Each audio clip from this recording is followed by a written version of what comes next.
More on this, we're joined now by a correspondent over in Tokyo, Terrence. Terry, you just come back from Fukushima. You were there right after the earthquake and tsunami, of course, back in 2011.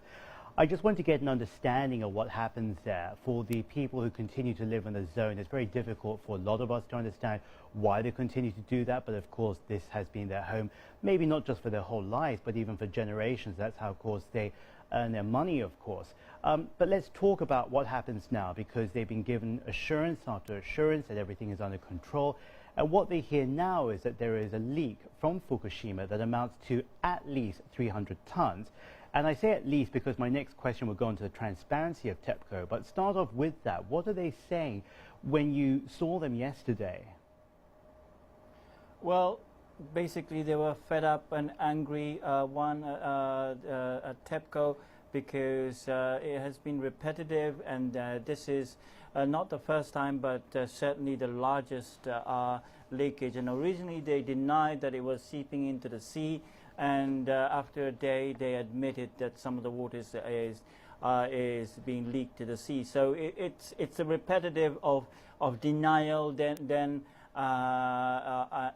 admitting their faults, and it's always too late. And they also are very, very angry at the government for not taking initiative and not monitoring the situation as much as possible, and leaving everything up to TEPCO to handle it. And the fishermen is going to stop around Fukushima, is going to stop fishing, and they are worried about their livelihoods. They're not going to make any money.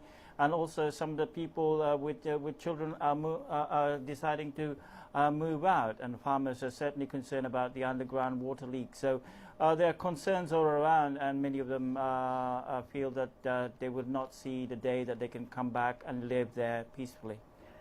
Terry, just going by on what's happened in the aftermath in the last 2 years plus, as well as the immediate aftermath of why this happened in the first place, I think it's fair to say it's a widely held belief that a lot of people do not have faith in TEPCO. My question is this: how has this one company been able to get away with this time after time and just coming up with a sorry? Because we're talking about generations involved here, and also their healthcare into the future. And I also want to touch on the government, because you mentioned them just there as well. People annoyed or angry as to why they haven't stepped up their engagement. We talked about this less than a month ago, where the government promised to re-engage with the TEPCO handling of Fukushima. It said it wants to do more, but then we hear of more stories. This, as we said, not just 300 tons, but its biggest known leakage to date so far.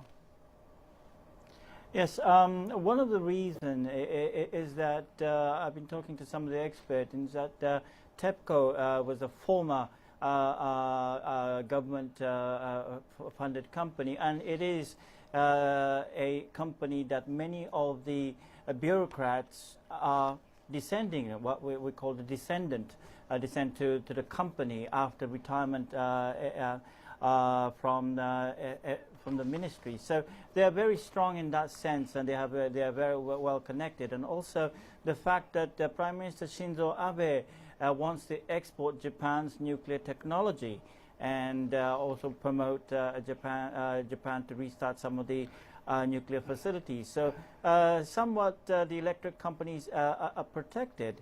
And although the government has beefed up the monitoring system, the agency, the watchdog, but they are not doing a continuous, Terry, yeah. Just a very quick question over there, because you mentioned a very, very important linkage to the political. You said the Prime Minister is very keen to export Japan's nuclear technology. How is that going to go down, though, globally, when Japan can't even safeguard its own nuclear energy for its own people?